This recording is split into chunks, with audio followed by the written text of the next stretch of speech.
Okay guys, so basically Nintendo just dropped this Origami King video that's 5 minutes and 43 seconds long.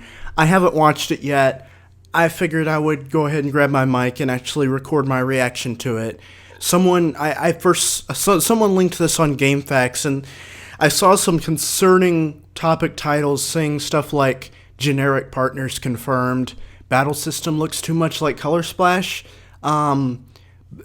I don't know what that's about. I hope these people are just overreacting, but here we go. Let's watch it. Princess Peach's castle has been seized by Origami. Yes, The King sudden Ollie. appearance of King Ollie, the Origami King, has thrown the world into disarray. And so, in the paper-crafted universe of the Paper Mario series, a new quest wasn't always to reclaim paper-crafted. Peach's castle begins.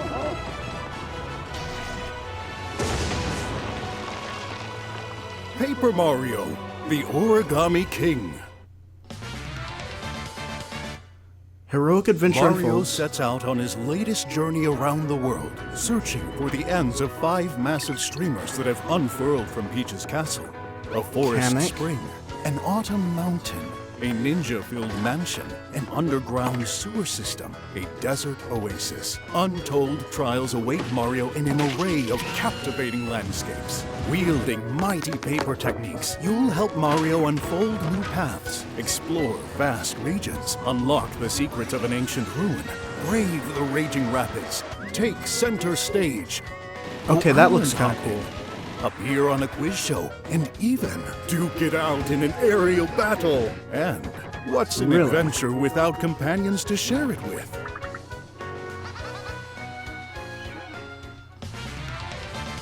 Colorful cast of characters. Meet Olivia, Mario's steadfast travel companion. However, she's also King Ollie's sister. Determined to foil her brother's plans, this bright young lady helps Mario out of all sorts of jams. During Mario's journey, he'll cross paths with a variety of characters. A Bob-omb who's lost his memory. Bobby. A Oh, he has a professor of name! Ancient history. Professor Toad. And the Magic Koopa with a penchant for cleaning? Kamek. Well, that's confirmed to be Kamek now. Some of them will even aid in battling Mario's enemies. They have abilities in battle! Make contact with an enemy, and a battle begins. This grid of rings is the stage on which battles will unfold. A fresh take on Paper Mario battles. You'll first want to arrange enemies in advantageous positions to turn the tide of battle in your favor. These enemies may look like they're scattered at random, but spin like this, and slide like that, and voila! They're all lined up. Choose the right weapon for the job, then attack. So you can do it Stomp on outward and foes, inward too. or hammer them home.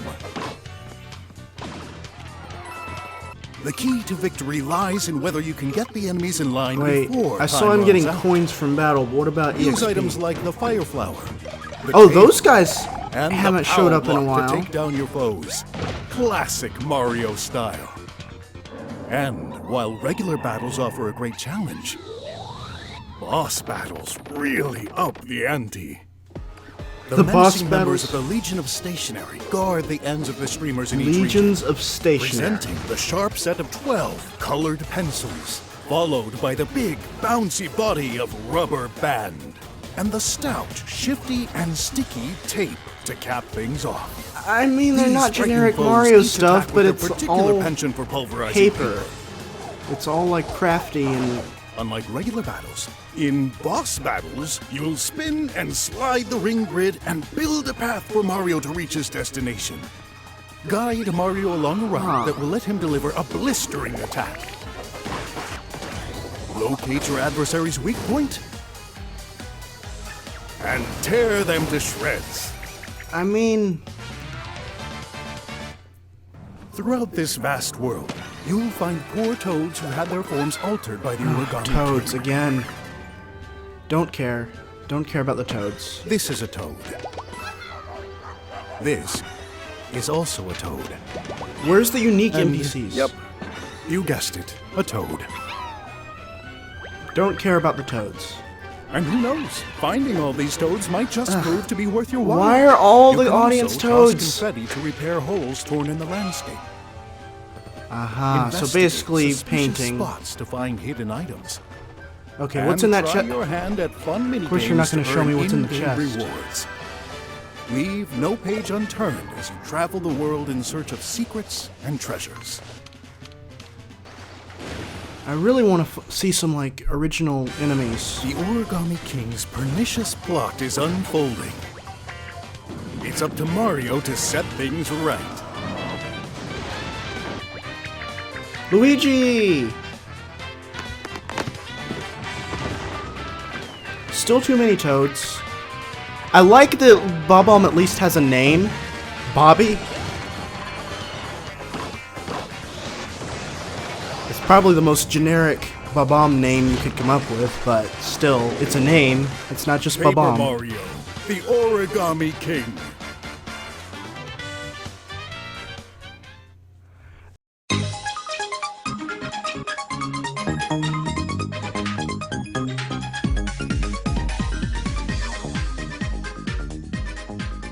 Okay, I'm gonna have to, like, look at this again. Toad Professor of Ancient History.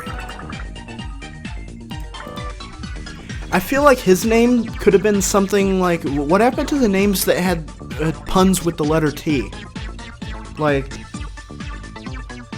I'm bad at coming up with puns, so I'm probably not going to be able to come up with a name on the spot, but there's definitely one out there that you could use for him other than just Professor Toad.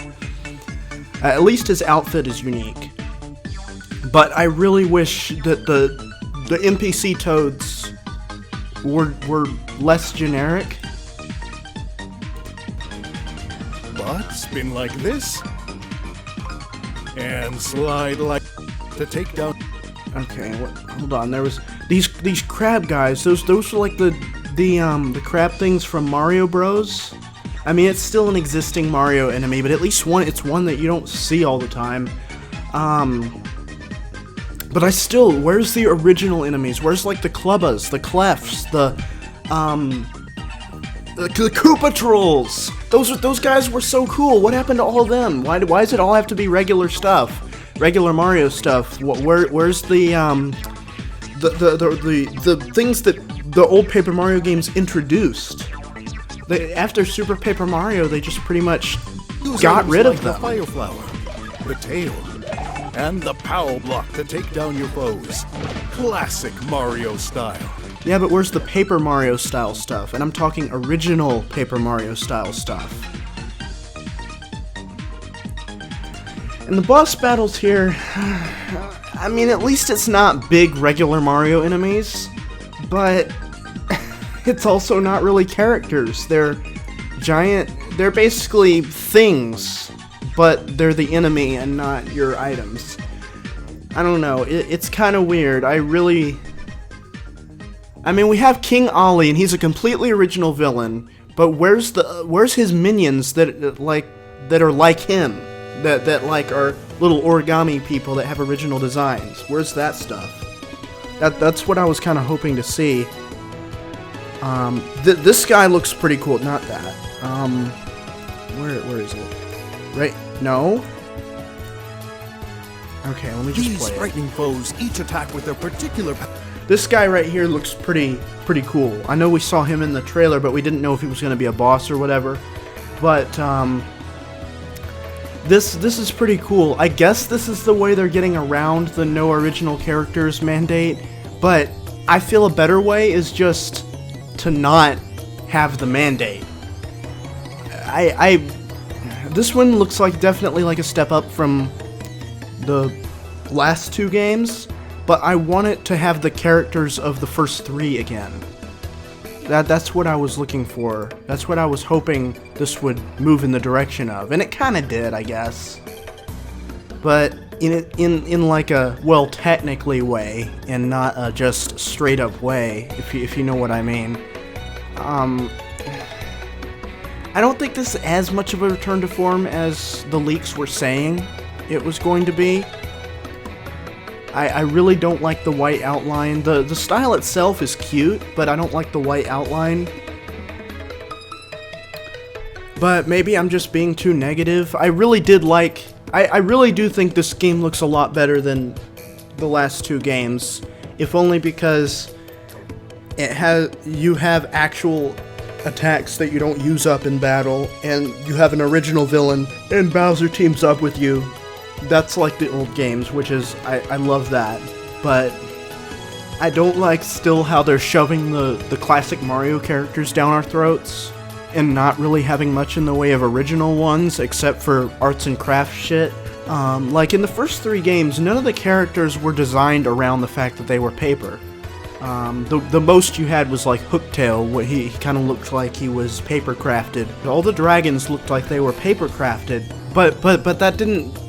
That was more just a visual flair. That wasn't the entire character. The entire character it was a dragon that eats people. And yeah, and Super Paper Mario had the whole changing dimensions thing, but the characters, just look at all the fan art and stuff of them. They have appeal outside of the whole fact that they're flat. I mean, how many fucking pieces of art do we have of Dimentio in a more three-dimensional like style? How many pieces of art do we have of Vivian, of Bobbery, of all these memorable and unique characters in the old Paper Mario games? I don't know what Nintendo's deal is with not bringing them back. Or not having characters along those lines. The paper took over way too hard, and I don't like that.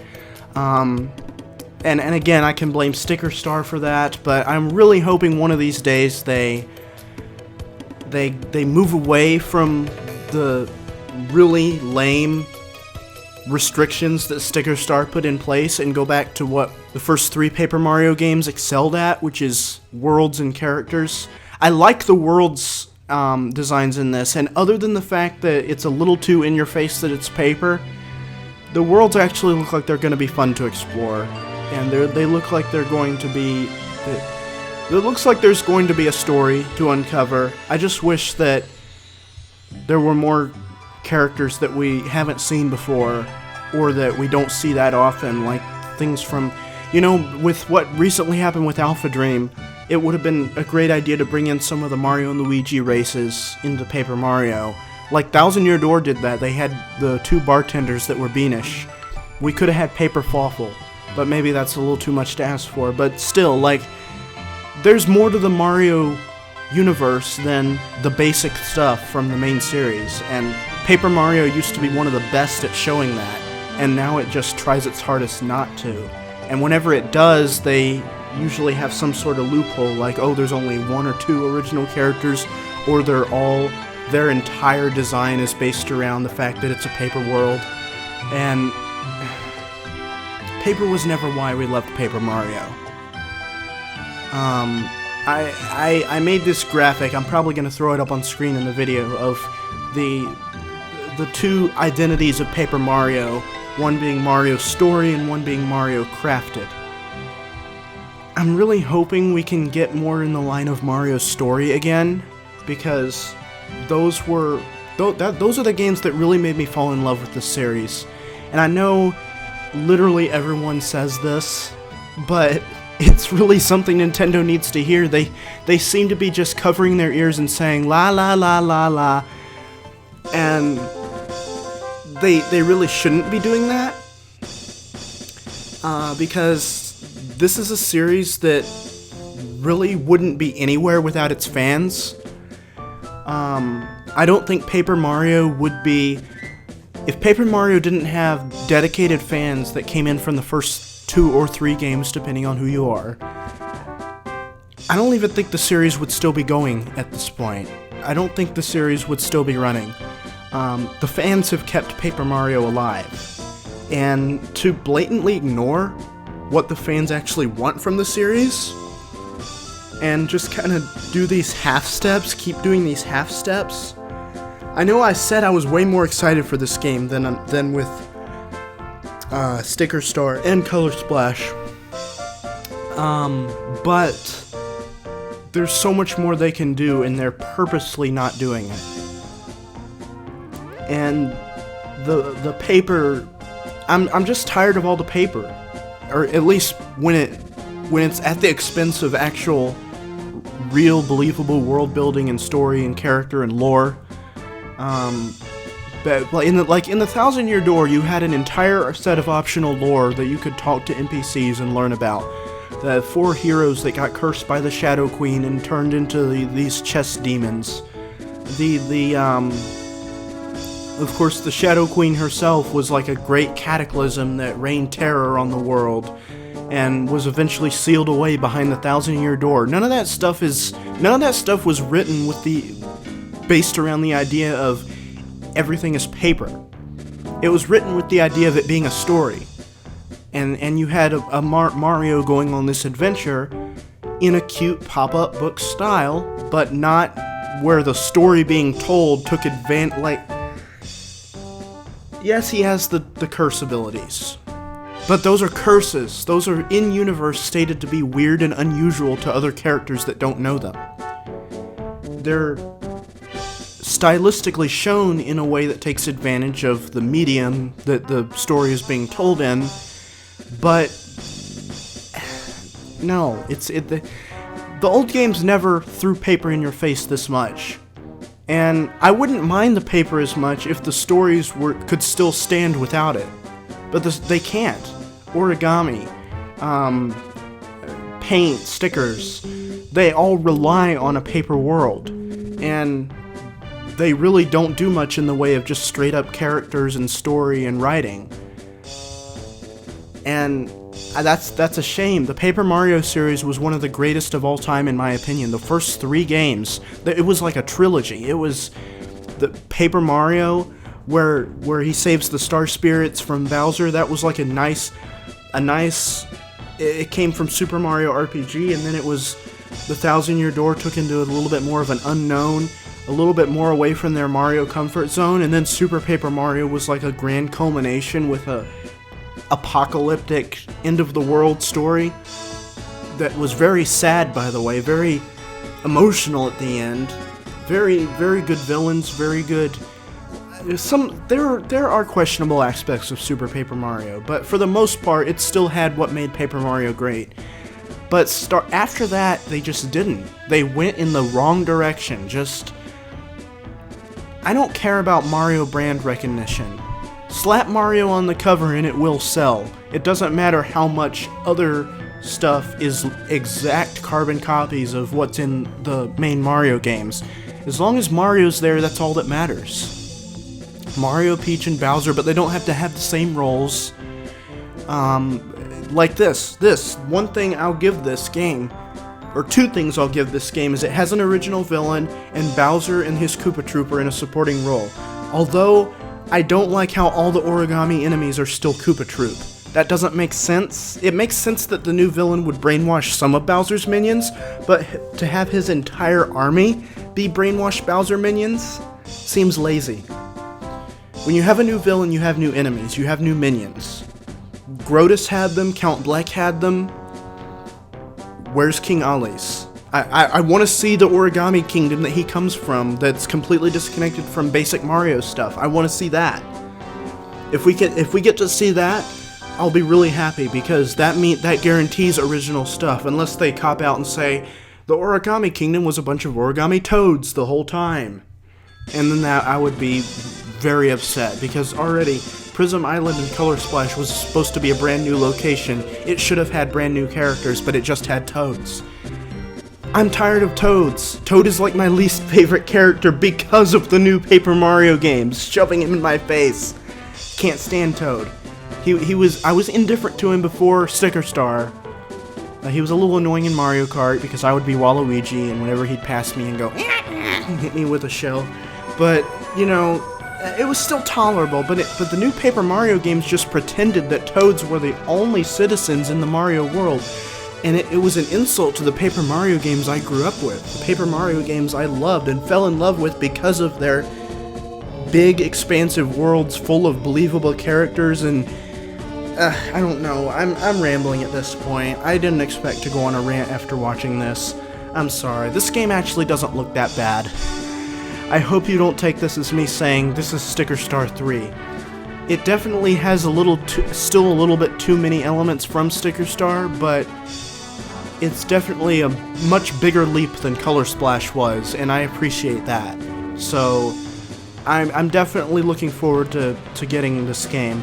Also, my next TTYD stream should be soon, maybe even today. I don't know, it depends on when I get this video out. And I did start playing Bug Fables, which basically is how I would ideally make the gameplay of this. Bug Fables is literally like the first two games, but with a little bit of Super Mario RPG, and I guess a little bit of Mario and Luigi sprinkled in there. Because it has the Mario and Luigi mechanic where you can switch the leader in the overworld and get different abilities based on that, which is also used in the way that switching partners was in Paper Mario. But then in battles you have all three of your party members out at the same time, like in Super Mario RPG, but otherwise it's basically the Paper Mario battle system. I don't know, I think that's the direction the Mario RPG should have gone. But I'm really liking that game in terms of its, I've only played up to Chapter 2 right now, and only Chapter 1 is actually up on YouTube right now. But yeah, I'm also playing that blind, so please don't spoil it for me. Okay, thanks guys, bye, thanks for watching.